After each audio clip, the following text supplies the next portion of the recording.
Constable things. No. Good evening. Hi, welcome. Thanks for joining us. Can't believe we're already on the 25th of January. It feels like it should be actually March. And actually at the same time, did we have that Christmas break? But hopefully everybody had a good festive season, holiday time, and yeah, managed to get a little bit of rest and relaxation. But thank you for joining us today for our last Thursday of the month club. This is something we started a year ago, and we have been doing it every month on the last Thursday of the month, and they'll continue. And the idea and the opportunity or the objective is that we have topics of conversation, discussion that hopefully are going to add value to you as clients. We have some online clients that have come online to listen, but over and above that, what we are doing is recording the session, and the session gets then posted onto our website. Our website, for those of you who don't know, is Candid 2020. It's the word Candid, the number 20, and then the word 20. Please follow us on Instagram, Facebook. Go check out our website. As I say, these sessions are loaded up in our blog log, and you can then watch them, listen to them here, and understand obviously some of the nuggets that come out of the session. It is your session, so please feel free to ask questions related to retirement and where we're at with retirement. And yeah, we'll be available after the event for some refills on drinks, snacks, an opportunity to network and chat and catch up. Yeah, so please sit back, relax. Thank you for joining us. And hopefully we'll give you some insights tonight and some food for thought. Our team, for those of you who don't know, I'm Shirley Drummond, and we have with us tonight Lindsay. Lindsay Stradom is a financial advisor. She just graduated, or actually passed her exams. Graduation will happen in May, June. But she writes her board exams for her certified financial planner course through the University of the Free State. That's an advanced diploma in financial planning law. And so she'll write her board exams and hopefully pass in 3 weeks' time. So we know what she'll be doing for the next 2 or 3 weeks, studying hard. So that's Lindsay, and she is a colleague with me in the practice. We have Skeen. He not only is the chef that cooks and prepares and makes sure that everything happens tonight, but he happens to be my husband and is a financial advisor himself. He looks after and specializes and focuses on the short-term insurance side, and obviously is available as well from a whole financial planning section. We have Estelle, who is looking absolutely gorgeous. And in fact, my whole team is looking gorgeous tonight. So yeah, well done, ladies and gent, ladies for looking the part. Skeen's not wearing his black dress, thankfully. But Estelle, sitting at the back of the room, taking the video call tonight, is our health specialist. She looks at the employee benefit side of it, the group risk, pension, provident, and looks after and supports all of our clients. She has the patience of Mother Teresa. Absolutely, Mother Teresa, and able to help and assist in that space. We are looking to employ an admin assistant on the health side to hopefully just relieve some of her pressure and fear up. Then we have Lisa, who is our life invest specialist, of whom I don't know my entire team, but Lisa just plods along and carries on. And yeah, so Lisa is an incredible success story. So Lisa looks after that side of it. Thank you. And then we have Portia, a relatively new member to the team, who is here, that looks after our marketing, helps us assisting more breaking new appointments for clients to come into the practice and obviously grow our practice, looking at the short-term side of it and specializing in that. We have exciting news of a new addition to the team from the 1st of February, and she will be our vitality coach. So she'll be the person that will be reaching out to our entire client base to maximize the vitality component of Discovery across health, bank, drive, and then making sure that everybody knows how it all comes together and staying on top of what discovery changes so we can share that with you before you find out the hard and the wrong way. But yeah, so that's a new addition to the team. But and we're here to help and support you. And without you, we wouldn't have a practice. So we're really thankful, really grateful. Word of mouth is how we do build our practice. So we really do appreciate it. So thanks for the new clients. We have new clients, well, new people in the room. Make them feel at home, those of you who are our regulars, because there are a few. But please make yourself feel at home and hopefully we'll share some value. Let's get started.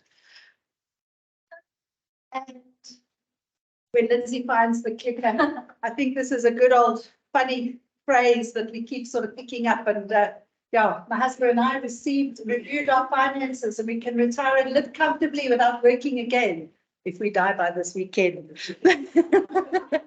And sadly, it might be a joke, but unfortunately, sometimes it's actually quite true. In fact, how many people can't afford to retire. But hopefully you're not part of that group and crowd, and hopefully you can go forward and actually share with people the importance of actually saving. But I think before we start, the one thing that we need to have cemented down before any financial conversation can really take place fruitfully is a budget. And unfortunately, most people go, yes, I have one. And I go, please send it to me. Oh, no, it's in my head. And I go, okay, no, but it needs to be in paper. And then there needs to be more than just it written down. There needs to be what am I budgeting, but what am I actually spending? Because it's fair enough to go, you know what, I've got my insurance and I've got my rent and I've got my bond and I've got my water and lights, etc. Some people forget to put groceries on their budget list. And I go, what are you eating? Oh, yeah, no, but you know, that's I spend that. Nobody puts bank charges on their budget. Nobody puts car guard change. You know, and sometimes you don't give them, sometimes you do. If you are giving them, you need to be accounting for it. It's all just little bits of leakage that goes through it. So I do say to clients, please do that budget and then make sure that you're looking at it on an actual basis. Everybody is at a different stage of their financial journey, at their retirement, their working life, etc. And I always say, if you're truly serious about getting your handle of your finances, you need to be looking at that budget regularly for a 3-month period at least. 1 month is great. 2, 3, 12 months, you're going to pick up your car license, your TV license if you're paying it, your gifts at Christmas time if you're giving, your birthday gifts, etc. So to keep a track of that is critical. That's where Discovery Bank, in my opinion, comes in really great. They have that budgeting tool as part of the banking app, and you have the opportunity of modifying it. And then as you're swiping your card and spending at the regular places, it'll automatically go into groceries, gifts, whatever it may be. Personalize it. Make it your journey. You can export it to Excel. You can add something that you may be putting through other banks or other credit cards, etc., if necessary. But on that budget list for tonight, what we're going to look at is possibly an extra column on that spreadsheet, on that back of your cigarette box, if they're big enough from days gone by, even your jolly serviette at the restaurant, whatever it might be, wherever you get the time, add a column for what is going to stay behind after retirement. Because after retirement, some things will fall away.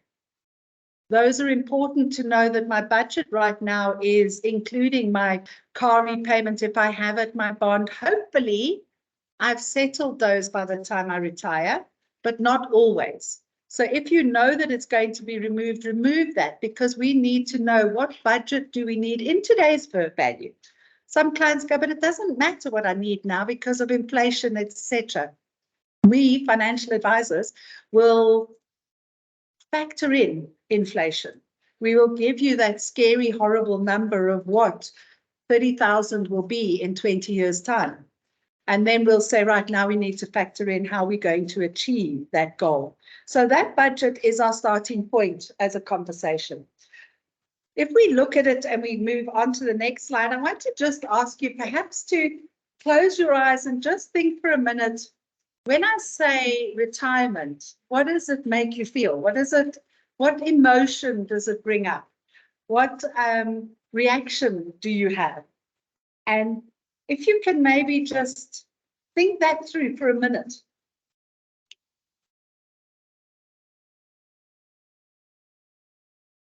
If you've got your thought, maybe just raise your hand, tell me what you're thinking. I've got a couple. We've done this. I've done this for 30 years. It's hard to believe, seeing as I'm actually only 35, but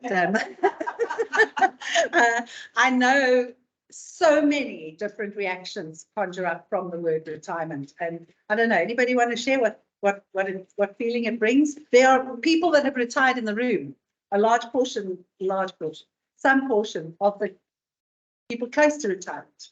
People trying to work out whether there's 1 year, whether there's 3 years left to retirement. What does everybody feel? Anything?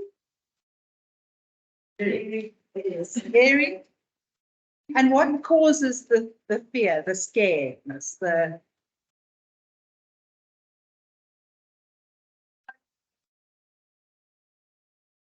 uncertainty of affordability? Yeah. Is that what causes the fear? I think so. Yeah. Yeah, I think boredom. Boredom? Yeah. Valid? We will desire accept things it works. Yeah, absolutely. That was need or desire for those of you that can't hear above the rain. There's lots of different thoughts. There is, ask a 30-year-old. Lindsay, what does it feel like? She's over 30, but she's over 30. Just.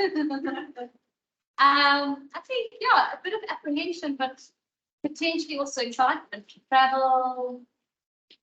And that's the reality. The younger generation have, oh, I can't wait to retire because then I'm not going to have to go to work. They don't realize that actually when they don't have to go to work, that it's actually quite a scary feeling and what actually is going to fill your day. But excitement, travel, and we've got a couple of thoughts in terms of that. You know what I mean? We're trying to find some pictures. We have this vision of you sit on the stoep and drink a cup of tea all day, or are you out on the beach and, you know, having fun, traveling, seeing things. And so there's a lot of different things with retirement. And hopefully tonight we'll cover some of the, how do you overcome fear and the apprehension and the anxiety that comes with it. And then also just allow people the opportunity to start having conversations with their partners of what retirement means for them. Because in some instances, one partner will go, I want to travel, and the other goes, hell no, I want to go and sit on the beach and do nothing all day. Well, best you have that conversation young so you can either change the other one's mind, or you can decide, is this a relationship I actually want to be in? And then agree that, you know, there's going to be some sort of common ground in terms of what and when you want to be retiring. Nothing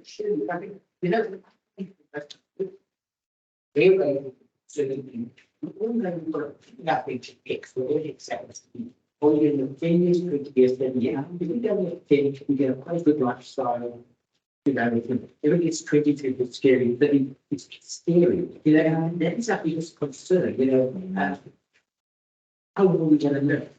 Yeah, we don't know yet. Yeah, it's a very valid point. And when we get through some of the numbers on it, when we do calculations as financial advisors, we use a life expectancy of 80.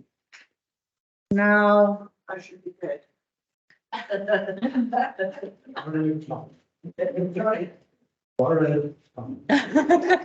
it does, because what I found, I think it was last year in particular, where there were no less than one family member and 9 close family friends who died. And really not much older than me, and some younger. And that really hit home of, hello. And I sort of, well, it's so funny because I brought from the bicycle that was your business. a pair of shoes for my knee. And so I said, we just said, this is going to be the last pair of shoes I buy before I die. You know, you do get to that stage where you think, it's just a job. I recall die tomorrow, you're exactly. I recall a conversation probably about 25 years ago to a couple that said they had agreed that when they turned 50, they were going to walk hand in hand down the street in front of the bus because life would be over at 50. Well, I haven't stayed in touch with them, so I'm not quite sure how it's ended for them. But unfortunately, we don't know. And with medicine, with our lifestyles, somebody said the other day, 65 is the new 45, and it's real. You know, the reality of what our abilities are and our health generally is good. And I typically ask clients, how old were your parents when they passed away? Because it gives us a good indication. It's not a certainty. My dad died at 61. Well, I hope I've got a lot longer than that. But what you think, my mom died at 71. She believed that we were given 70 years and 10. On her 71st birthday, 2 days later, she passed away. That's what she was given. So she took it and she used it. So are you going to live to 99 or 120? And how do you make your money stretch? It is a very big concern, and I hear you. But I think also when we talk of it, I'm also going to challenge the thought in terms of why do we need to put an age to retirement? You know, the retirement has been around probably for about, I think it was originally thought through in the late 1800s, starting into the 1900s, where savings started to come in and people started to think financially of it. If we just look over the last 20, 30 years, and it's what discoveries stand for, is creating longevity. They know people born now, alive today, will live to 120. That is the stats that they're showing. So if they're going to live to 120, I want to make sure my body is good and my finances are good. And tonight we're talking finances. But why do we need a retirement age? Why do we put it at 55, 60, 65, 70? I had a realization a couple of years ago where a friend of mine in an educational facility was saying that their headmaster had to retire at age 63. That was the retirement age of the school and the business. And it was to allow for younger people the opportunity to get into the workforce. So there is a place for moving on and creating a new chapter. That headmaster certainly was not anywhere near ready to go and sit on the stoep and drink tea and coffee or wine and whiskey all day. So it's now a case of moving into that new chapter. And unfortunately, our careers sometimes determine that age. If I'm in corporate, I have a retirement age. If I'm in my own business, I have the freedom to choose what I need to be doing. And everybody's journey is different. So if we are talking age and you're in a corporate, you know what retirement age is, sadly. And if that's coming and looming, you need to be going, what's my next chapter? What is my need and what is my desire? And Nigel, you've probably summed it up perfectly. How much money do I need? And what's my desire? Do I just need to sit on that stoep and drink my tea and coffee? Or do I want to drink my tea and coffee in Paris and in Rome? Because that's my need then. And then how long do I want to do it? But unfortunately, that's a very difficult question. And unfortunately, the more I'm doing financial planning, I went to see a client in the last week of November to do his will and testament. He was 102. He still gave me food for thought.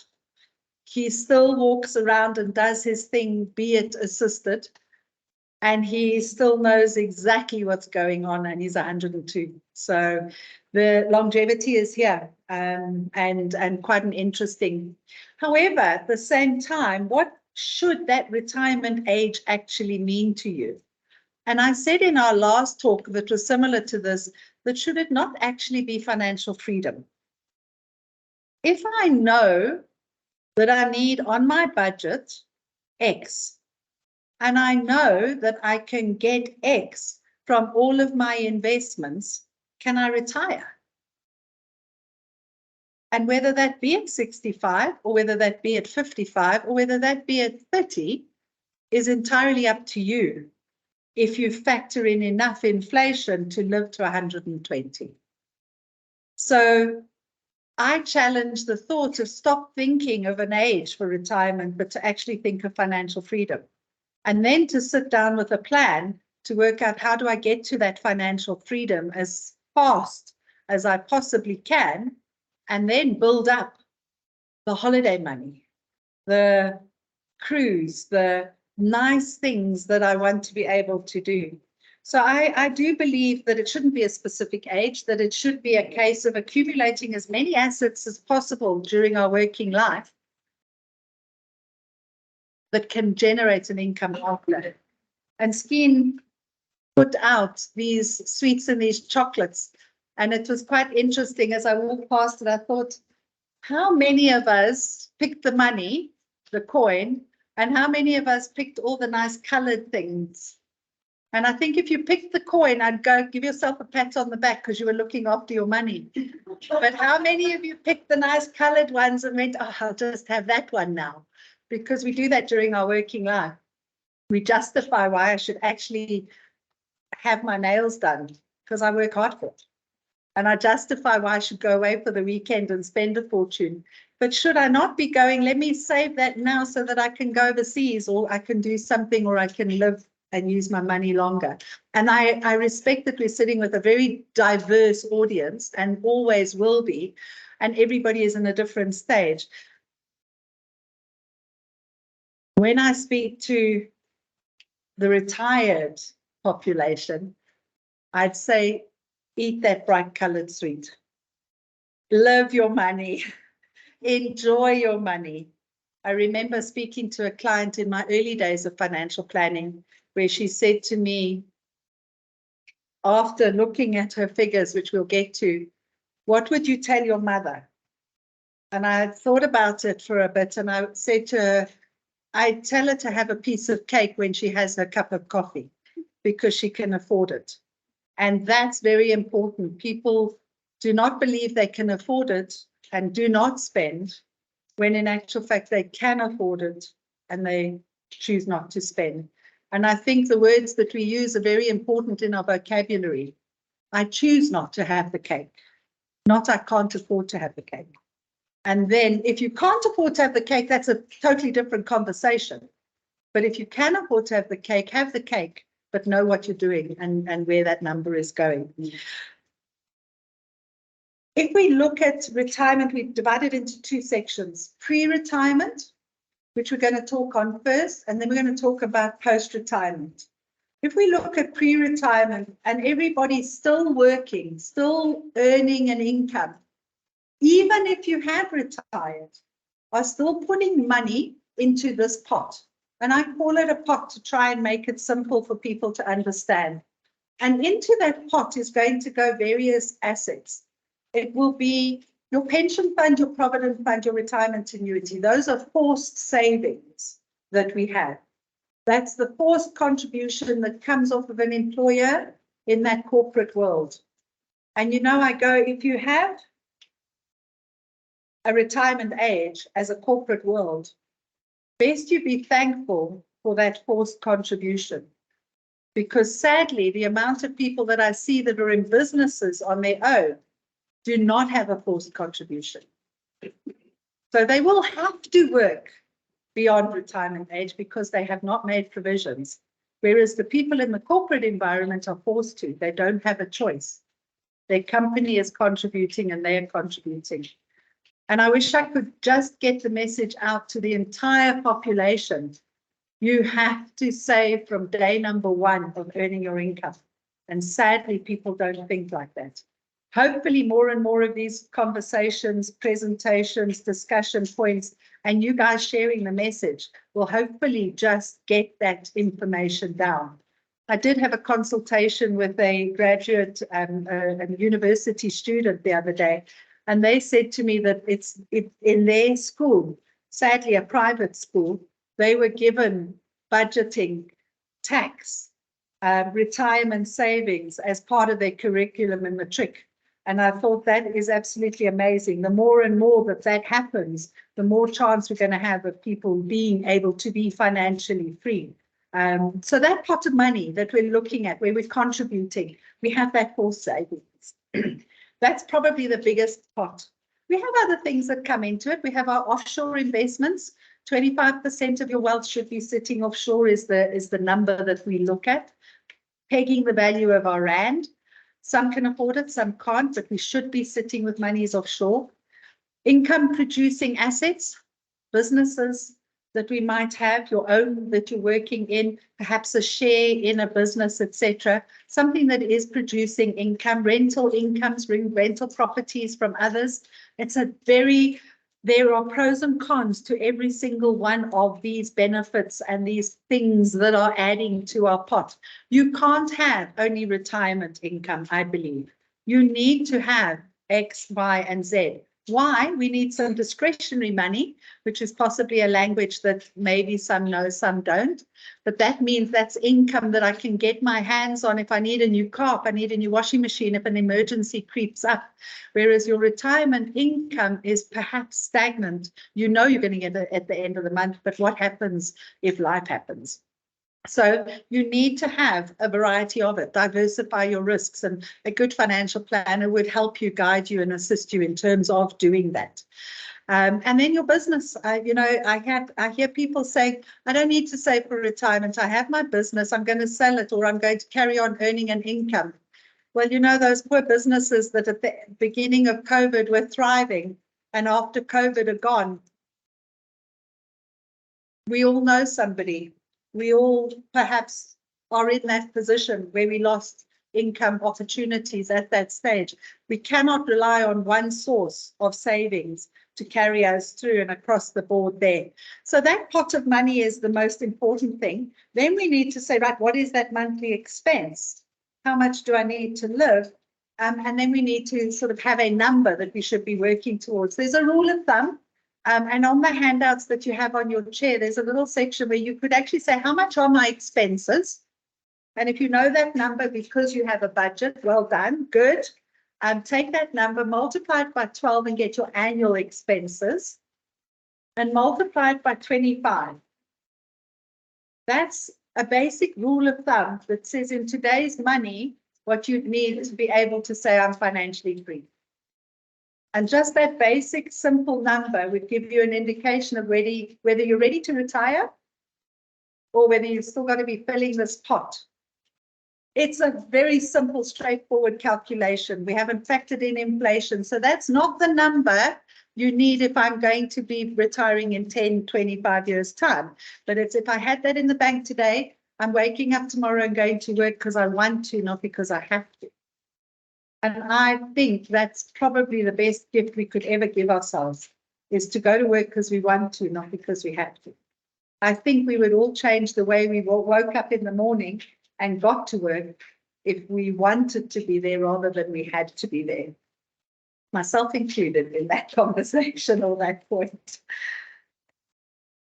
If we move on, it's important to know where you are in your journey pre-retirement. And if we look at that, what do we need to be considering? We need to know what your current position is. And with that current position, it needs to include what vehicles you are using to put into that pot.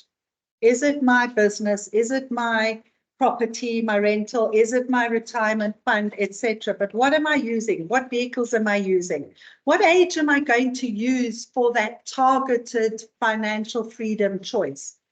So I've said that times 25 is that rough figure.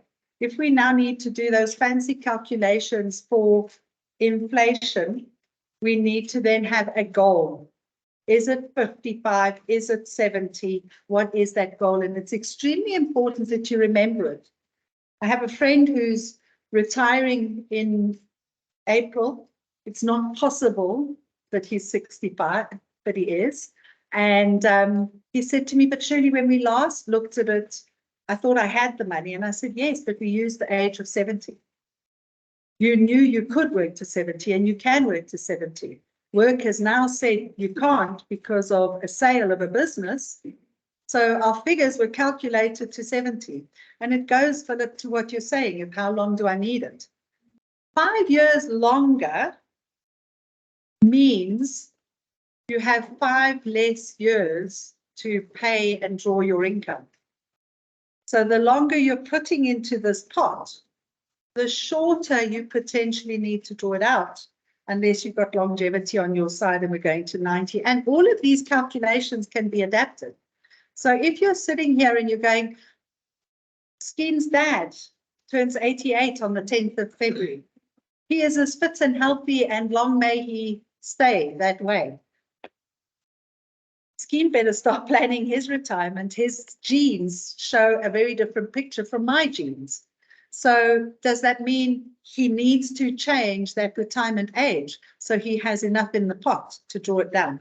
I was just happy we should.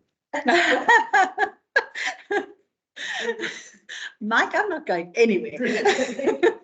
Did you hear that? So that was age is a goal, and that goal can be adapted to your personal circumstances. And when should you start retiring? So if we look at it, the stats are scary. 6% of South Africans can retire comfortably. 35% of the middle class have no retirement savings. 25-year-old is the ideal time to start savings. And millennials have started later at age 35. So we think we've got a middle-age crisis. It's carrying on. And unfortunately, we have a society where people don't save. And I get so frustrated and angry when I read the press going, retirement annuities are a waste of money. Well, then give them an alternative. Don't say it's a waste of money, because everybody uses that as I'm not saving because they're a waste of money. Tell them what the alternative is if you believe that. I'd argue that there's a place for it. I'd argue that there's reasons why they say it's a waste of money. The table next to it is a very interesting saying. Albert Einstein said that compound interest is the 8th wonder of the world. And he's not wrong. And a calculation that just shows somebody starting at 25 years of age have 40 years to retirement, if we use 65 as our age. If they start putting away 500 Rand a month and they don't worry about inflation, they just put 500 Rand away a month for the next 40 years. If you did the calculation, you'd see they've spent 240,000. They've invested 240,000. With the growth, and I stand corrected on it, I think it's 7% growth, they would have 1.5 million interest earned and a capital base of 1.7 million. If that same person waited 10 years and only started saving at 35, they would have a mere 750,000 Rand. So 10 years of just 500 Rand is R1 million. It makes sense. When you put away, not we be very fast, we sort of be best week because that money, the cheaper way, and 10 years, that's reducing. I've got a slide that I'm going to answer that question on, Eric, and just give you an idea of where we're at on it. And then hopefully that will answer that question. Make sure I answer it when I do get there. So, yes, I hear you, inflation, and it's out of our control, sadly. Do we save and have nothing, or do we have save and have something that actually could buy us something?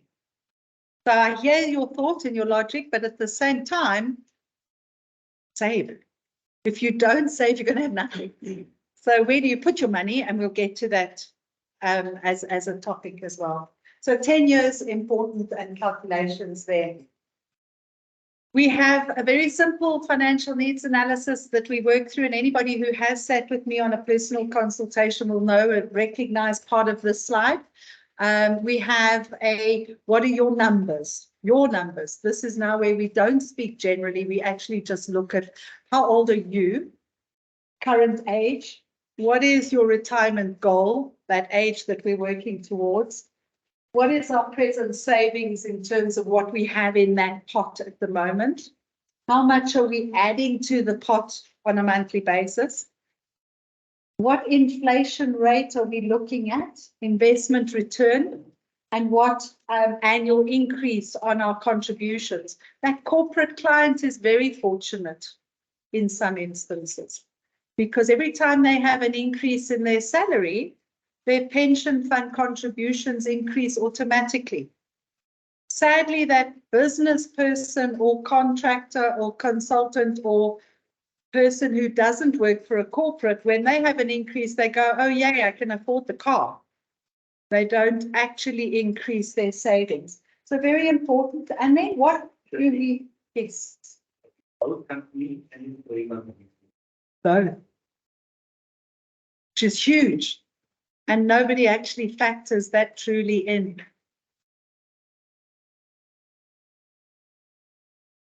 Retirement, how much I want to have a retirement and how many years I'm funding. And Philip, that would go to, do we want to fund for 20 years and make it realistic, or do we want to make it for 40 years and be optimistic in terms of what it is? But what we do is we then give you that scary number where we say that your capital that you need in that pot needs to include 29 million rand.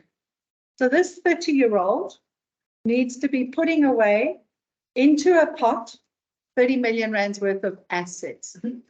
Be that a property, be that a retirement fund, be that an offshore savings, be that a business that's going to generate. There needs to be a value of 29 million. If this person carried on doing what they were doing, they will have a pot of 11 million. So our job as a financial advisor is to say, let's manage your expectation. You're not stopping at 65, you're going to 80. Or don't think you're getting 30, you're actually going to get 15. And then they can say, well, I can live on 15. And I go, well, great, good for you. I don't want to just be able to live. I want to actually enjoy. But it's everybody's own personal circumstances. And our job as financial advisors is to just paint the picture and give you enough information and tools for you to make the decision of what you should be doing.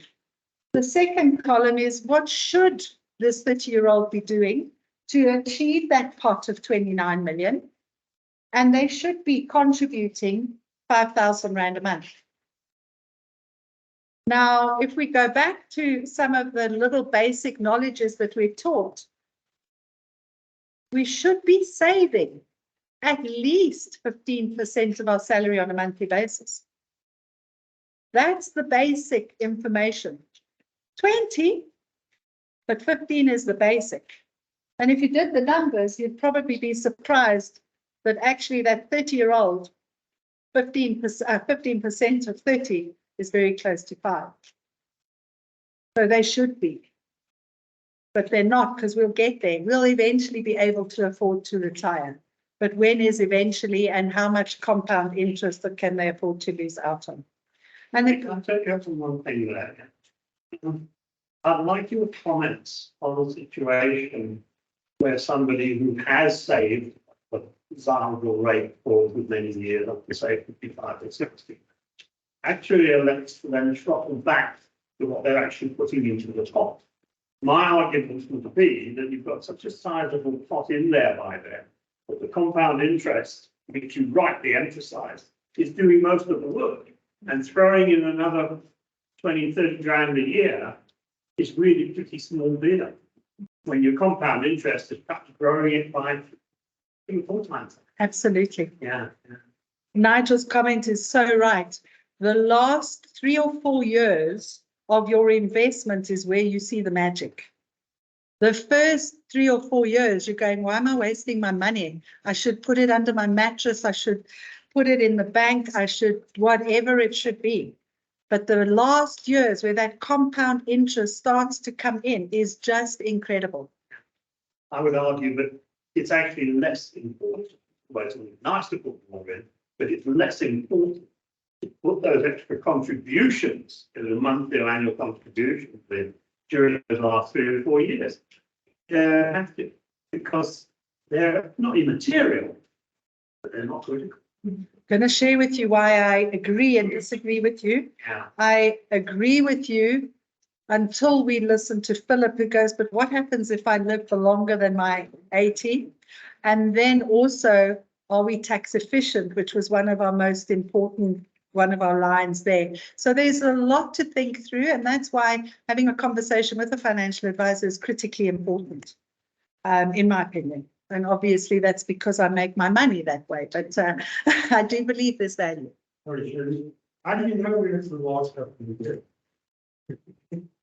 Well, I would perhaps not say the last couple of years, but beyond a certain age, once it, assuming that you have chipped in everything you should have done to whatever age it might be.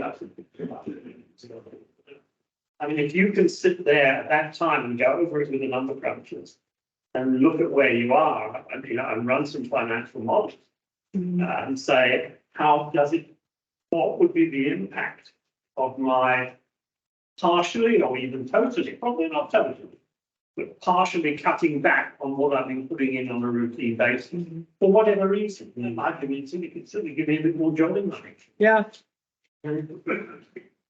If you use that jolling money in those last years, you're not going to live as long as the person who's not jolling. Potentially.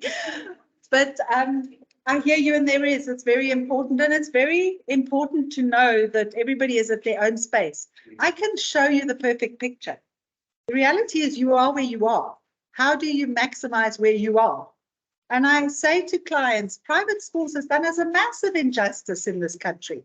That middle age group that we look at is possibly because some of them were trying to put their children through private school. And in which case there was a lot of money that was going into an education system that actually wasn't going into retirement savings. And that's fine. Hopefully you're not going to have a child that's going to be dependent on you. And hopefully they're going to be financially free. And when they're out, start taking that money and start getting that compounding and getting that into the system as quick as possible. So everybody is where they are. And I always say to everybody, there's a workable solution. You might not like the solution that I can offer, but there's a workable solution. Whether it be you're going to work till 70, or whether it be that actually you're only going to have 15, or whether it be you're not jolling right now, you're going to give me the $5,000. So there is a solution, always. If we move on, I want to just have a look and say, in your sheet, there is an opportunity for you to actually write your numbers. These are a good idea if you're coming to sit with me and saying, right, let's have a look at my retirement plan. And then to be saying, right, what have I got? A pension fund, a provident fund, a retirement annuity. And then, as I say, that 15% growth, 15% of your gross salary is that magic number. If you're not putting it away now, you're in trouble. You need to find a way to do it, or else you're just compounding that problem and making it harder and harder. So 15% is the magic number, but let's start talking tax and the tax benefits to contributing.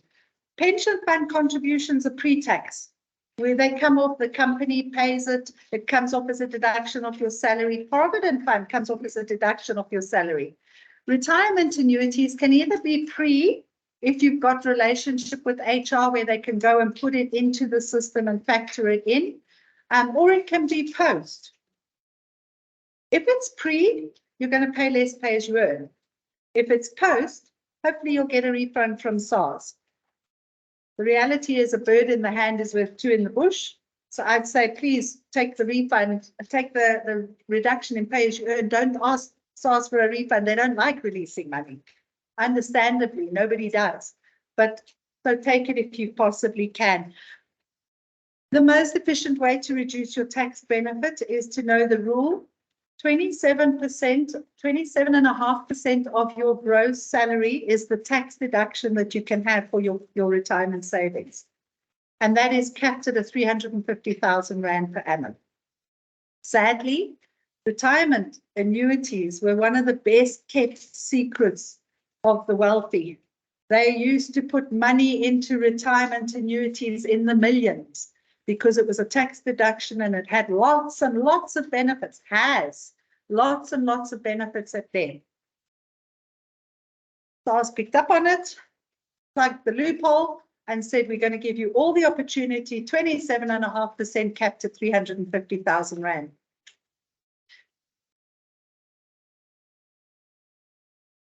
I'd argue that carry on contributing if you can, because that tax deduction will ultimately come your way, not today, but at retirement. So if you can afford to and you're compounding and we're trying to get that, carry on doing it, because it's going to help you at death or at retirement, whichever happens first. Your family at death, not you. 27.5% is the second magic number. If we look at it, what about the tax? And we say, why are we doing this in January? Could we not think of a more jovial subject to talk about? The reality is our tax year ends at the end of February 28th of February, 29th this year. Everything with your planning needs to be done before that date. So maximize the tax deduction. If you know what your contributions are, you know what your gross income is. And if you own a salary because you actually own your own business, what is SARS? What is your accountant declaring to SARS? That's your salary. So if SARS is if your accountant is declaring X, 27.5% can be contributed to a retirement savings. If you're in a corporate environment, your tax, and you're at the top end of the tax bracket, that's 45%. If you're not contributing, SARS, you are giving SARS 45% of your investment that could be yours. If you're at a 30% tax bracket and you contribute 100,000 into your retirement as a lump sum, which you can do, you will actually be buying an asset for the value of 70,000 Rand because your 30,000 Rand will reduce your tax. So I'd argue, Nigel, that even when you have that big pot, if you're still earning an income, you should still be putting something into that pot to make it tax efficient. Tax-free investments, we have an annual allowance of 36,000 Rand a year, capped at 500,000 over a lifetime. If you've got it spare, put it in. Why? You're not going to be paying interest on the growth of that 36,000 Rand. Start one for your children, for your grandchildren. It's a way of getting some of their inheritance out of your estate legitimately. 100,000 donation, we're allowed to donate that from SARS on an annual basis without SARS going pay donation tax. So if you have trusts, if you have children, 100,000 Rand is not a lot, it's not going to go a long way, but 100,000 over 10 years helps. So donations, maximizing your tax benefit on your retirement contributions, investing in your tax-free investments all need to be done before the end of February, if that's something that you believe in. If we look at investing 101, I call it. This is my diagram I created, gosh, probably about 15 years ago, and I've stuck with it ever since. If I've been talking investments with you, you've seen it every time, and you probably can draw it better than I can by this stage. But if we look at it, we're looking at different asset classes, and we're looking at different wrappers. I'm going to touch just briefly on the asset class to answer Eric's question. If we leave money in our check account, we know we're earning nothing. So we put it in a money market, we put it in a call account, we put it in a fixed deposit account. Those are all fancy names for a savings account at the bank. How long, how much, and they will determine what percentage rate they're giving you based on the repo rate that's in the economy at that point in time. If we're earning, how much do we get in a fixed deposit account? Give me a number. 6, 7%, 9%. Watch the 9%. 9% are typically at the end of the period and not straight line interest. So just watch that. It's typically, so be careful on that. 9 is usually declared if you haven't drawn your interest, and that's what it would be at the end of a 5-year, a 2-year, whatever the term is, 1 year, etc. So let's say it's 8%, 7. What's inflation?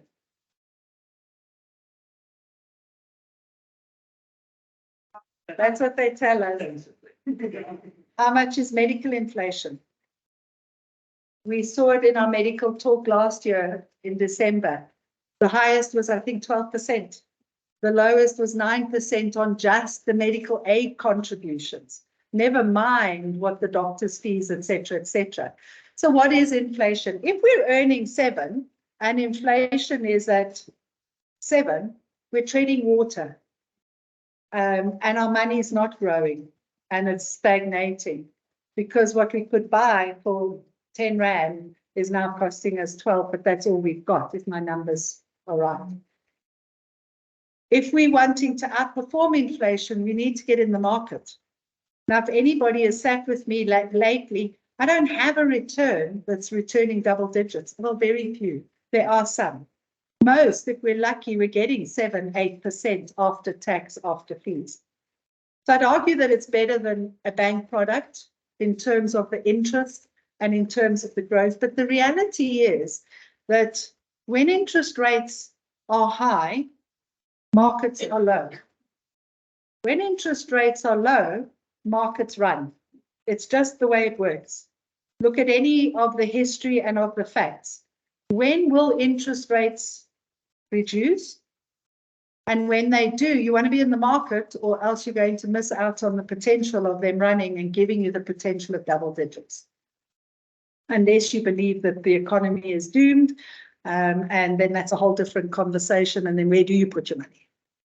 But when interest rates are low, markets are high, and vice versa. And the reality is you can't have your money all in the markets, and you can't have your money all in money market accounts and call accounts, etc. You have to have that diversity, and it's all based on need and desire and what your goal and objective is. So hopefully that answers your question. But I think what's very important is to realize the tax efficiency of this retirement vehicle. Again, just to answer Nigel's question a little bit, why I'd argue that carry on putting in the pot. If you hold that money in your bank account, the interest that you earn is going to be added to your taxable income, and you're going to pay tax on it. The money that is sitting in your retirement investment is not taxed. The growth is not taxed. So if you have money sitting in a bank account because it's ready for my retirement, well, you're paying tax on that growth. Whereas in your retirement vehicle, you're not. So there is a lot of benefit where you could see value in your retirement annuity. Why Discovery? If we look at it, I think the importance is you can go and place your money with Momentum, with Liberty, with Sanlam, with A, B, C, D, E, F, and G. They're all out there. Why would you consider Discovery? In my opinion, it's the shared value approach, which is Discovery's secret, which is the one that I believe in and have participated in the rewards of that over the last 13 years that I've actively been marketing and working on the Discovery plan. And what that means is that for every contribution you give, Discovery is going to boost that based on your vitality status. So Philip, if we go back to it, Discovery are recognizing longevity. And if you are that person that is looking after your health, the chances are you're going to live longer. And if you're going to live longer, we're going to make more money off of you because we're going to hold your money longer. And if we're going to hold your money longer and make money off of you, we can give that money back to you in the form of additional boosts and benefits across our whole spectrum of product offering. So your vitality status is important. Even if you're doing it, share, play the game with Discovery. Get the benefit of it. Why not?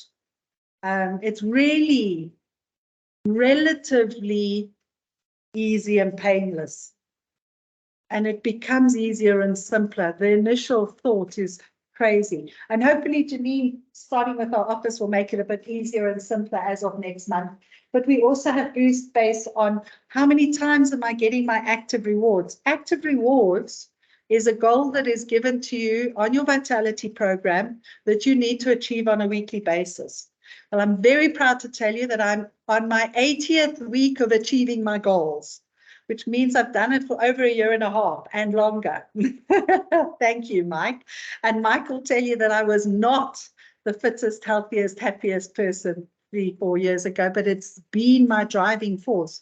So much so that when I was on holiday, sick as a dog, foolishly, potentially, got on the treadmill to get my 200 points so I could maintain my goal because I wasn't losing it. But because I didn't lose it, additional contributions are paid from Discovery into my retirement savings.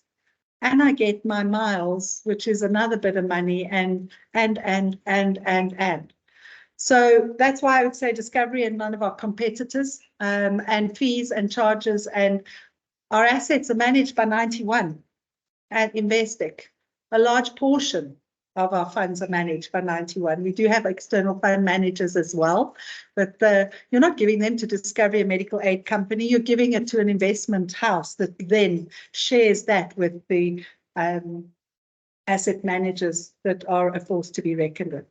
Why again on the Discovery side, just to have a look at it, we have additional investments on lump sums. So that first slide was on recurring investments. The second slide was on a lump sum.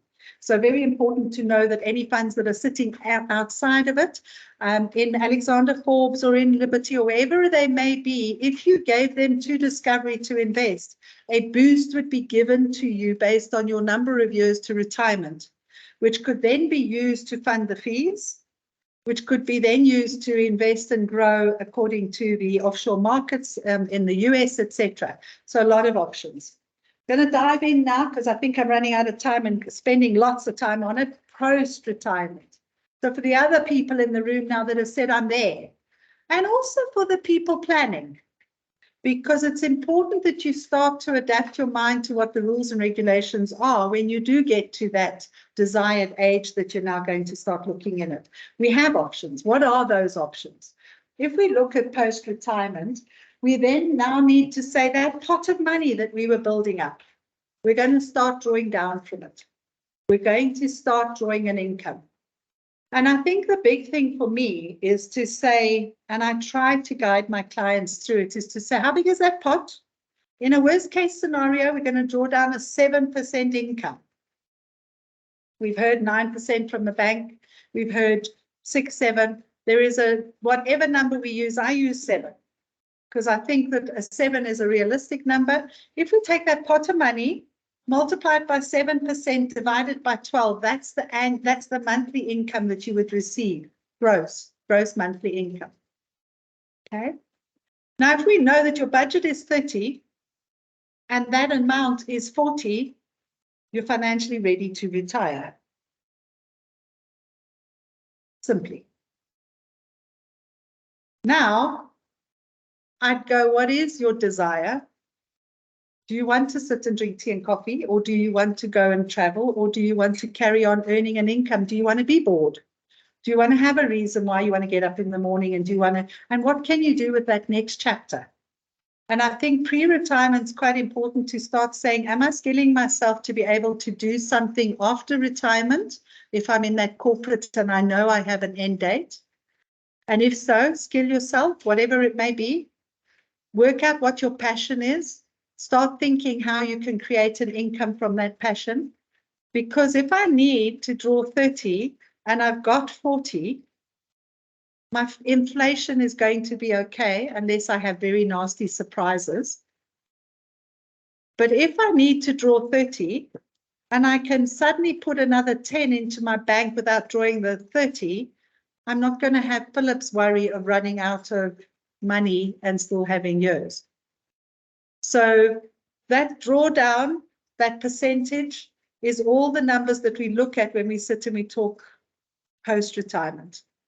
And I'm not one of those advisors that says, there's your pot of money, let's tie it up now and just give you the 7%, because I believe we need options. I believe we need to know that maybe there's a business you want to invest in.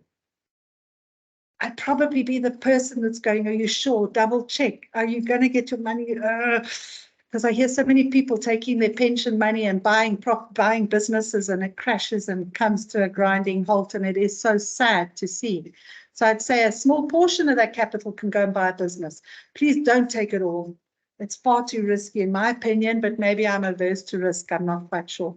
But I'd have the conversation with you and let you do your own thing. At the end of the day, my job is to show you what you can do, what your position is, and then you make the decision. And we obviously then document it so we go forward with it.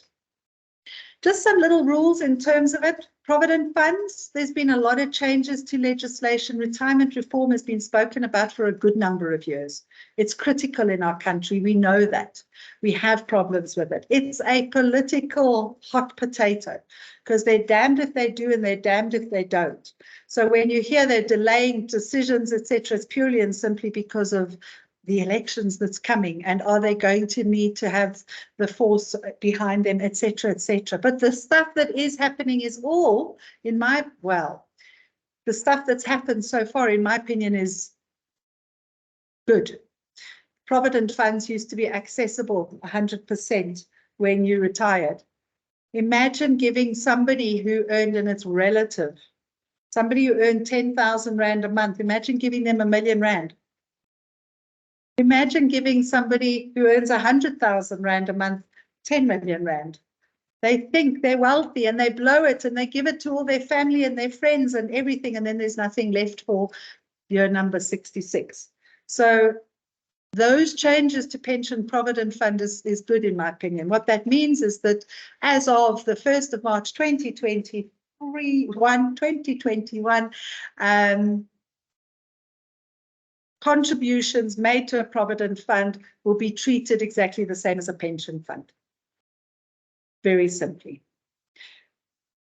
The rules of a pension provident fund, the maximum you can draw down in terms of legislation at age 55 is 1/3 of your capital, and 2/3 has to buy an income, whether you like it, whether you don't, and it's to try and prevent the wastage of money and provide an income that's there. You don't have to take the 1/3. You can choose to take the 1/3. You can choose to take a portion. And that's where an advisor's assistance is critical in terms of establishing the tax efficiency of it. The 2/3 will go into an annuity, a living annuity or a life annuity. We're going to talk about that. Income can be paid monthly, it can be paid annually, it can be paid quarterly. If we look at the differences between a living annuity and a fixed annuity, hopefully I'm not losing everybody at this stage. A living annuity is the new fashioned way of an annuity. It's the way that most people at the moment look at saying and putting their investments into an annuity. It's market linked. If it gets invested in the market, we would go back to that slide 101. We would agree together on how much is going into cash, how much is going into bonds, property, equities, etc. We'd agree on how much is going to be drawn down, a maximum of 17.5% and a minimum of 2.5%. And I'm sure you can appreciate that if I'm drawing 2.5% and my investment is growing at 7%, it's going to continue growing. But if I'm drawing 17.5%, and the market is growing at 7%, I'm depleting my capital rapidly. So all those decisions are going to be made when we're sitting looking at your numbers. I think what's very important is to remember that a living annuity can be converted to a fixed annuity, but a fixed annuity cannot be converted to a living annuity. And why? You can't have your cake and eat it. So if you've made the decision that you want to take the chance of what the market is doing, great. But if you choose at any point in time that you want to go into that fixed amount, you're committed and you're there for the rest of your life. But if you're in a fixed and you've chosen that because it was a right thing at that time and suddenly the market start giving you a 20% return, please Lord, then you can't jump back into that one. So I'd argue that it's a good idea to have a combination of a living and a life annuity, fixed annuity. Remember that you're trigger happy, that your living annuity can be transferred. So because your living annuity is with company A, that doesn't mean it has to stay with company A forever and a day. You have the choice to move it. Similarly, if you don't like the way that Discovery are managing your money and the return you're getting and et cetera, you can move it elsewhere. So living annuities can be transferred. Fixed annuities can't. The insurance company that sold you that fixed annuity is taking the risk. And we'll chat about that risk on the next slide. On death, whatever is left in your pot of this living annuity is going to be then distributed to your beneficiaries. Your beneficiaries can choose to continue with the income, or they can choose to take the capital. And depending on where they are in their journey, an advisor hopefully will guide them in those decisions at that time. If we look at a fixed annuity, this is a guaranteed income. You know you're going to get it, regardless of what happens. You can put an escalation on it for inflation so that it stays in line with that buying power. And you can use your funds to purchase this product. So your, don't know what you meant. 1 million buys the new. That's it. Your income can be monthly, quarterly, annually, etc. And it pays until death.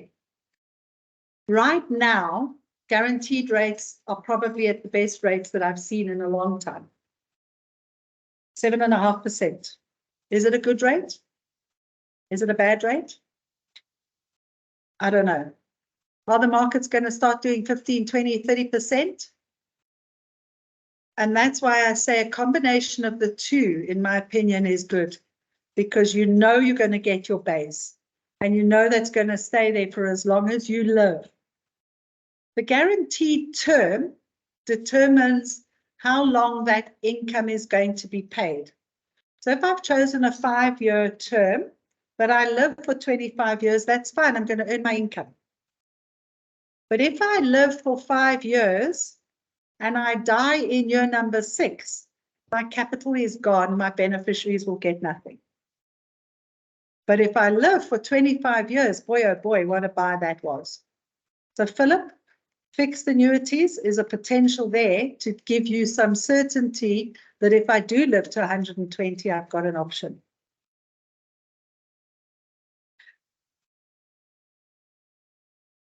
Very important, fixed annuities. If you're dealing with parents, other friends, family that have living annuities and you're seeing they're small and they're tiny and they're scary, this is the time to be looking at it, in my opinion. Isn't a fixed annuity? No, you're in. Insurance companies, absolutely. And hopefully a very long time down the road. If I were dealing with somebody who was ill, a fixed annuity is the last place to go. If I was dealing with somebody who's going, I'm here to stay, a fixed annuity is perfect. A combination is where I go. Why Discovery again, if we look at it, and I think this is a very important slide for anybody who's drawing down an income on a living annuity, is if I'm drawing down 2.5%, you can appreciate that your capital is going to stay there for a long time. If your capital stays there for a long time, the company who's holding it has the opportunity to earn fees for a long time. If they're going to earn fees for a long time, Discovery say we'll share that value with you and we'll give you a boost based on your vitality status. And that boost on that vitality status at a 2.5%, 3% drawdown is 50%. It's massive.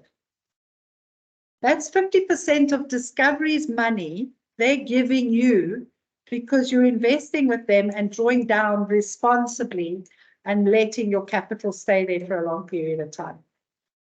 Obviously, if you need it, if Philip says, but you know what, I need my 7%, then we've got to say, well, where else could you get money from, Philip? Is there somewhere else? No, there isn't. Yes, there is. Okay, let's drop it down to 4% and get 20%. It's still something rather than nothing. So that's why I'd argue that anybody with a living annuity drawing down responsibly should be considering what the Discovery model has to offer, in my opinion. Tonight's conversation was around the two-pot system because it's getting a lot of airspace at the moment. And the two-pot system was possibly more prominent during COVID time, where people had money sitting in a pension fund and couldn't survive. And you're going, well, what point is it for me to have this money when I get to 55 if I can't eat and feed my family now? So they're trying to find a compromise where they say, and what was happening was people were resigning to access their pension fund money for survival of other family members. So what they've said is that's irresponsible. Let's give them access to the funds in their retirement savings in their working life when emergencies happen. If we look at just our small portion of savings, it's dangerous because retirement savings are exactly that. We should be putting away 15% and we should be putting away 10% for our nest egg, for our emergency, for our problem, etc.